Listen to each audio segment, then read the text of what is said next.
રાજકોટથી મહત્વના સમાચાર સામે આવી રહ્યા છે। રાજકોટમાં સ્ટેટ મોનિટરિંગ સેલ દ્વારા દરોડા પાડવામાં આવ્યા છે, જ્યાં આટકોટ 5 વડા પાસે વિદેશી દારૂનો જથ્થો ઝડપી પાડવામાં આવ્યો છે।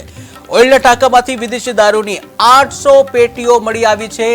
10,000 બોટલો મોટા પ્રમાણમાં મળી આવી છે, ત્યારે ટ્રક સહિત 1 કરોડનો મુદ્દામાલ જપ્ત કરવામાં આવ્યો છે, જ્યાં ટ્રક ડ્રાઈવર ગાડી મૂકી ફરાર થવામાં સફળ થયો છે। તો મહત્વના સમાચાર સામે આવી રહ્યા છે। રાજકોટમાં મોટા પ્રમાણમાં વિદેશી દારૂ ઝડપાયા હોવાની ઘટના સામે આવી છે। રાજકોટમાં એસએમસી એટલે કે સ્ટેટ મોનિટરિંગ સેલ દ્વારા આ દરોડા પાડવામાં આવ્યા હતા, જેમાં મોટા પ્રમાણમાં દારૂનો જથ્થો મળી આવ્યો છે।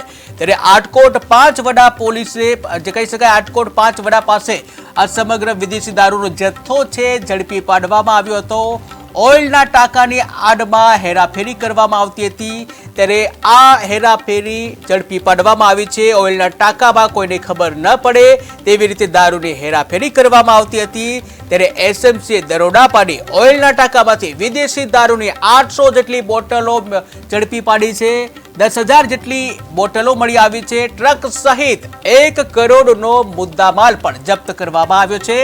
આ સાથે જ ટ્રક ડ્રાઈવર ગાડી મૂકી પલાયન થવામાં સક્સેસ ગયો છે।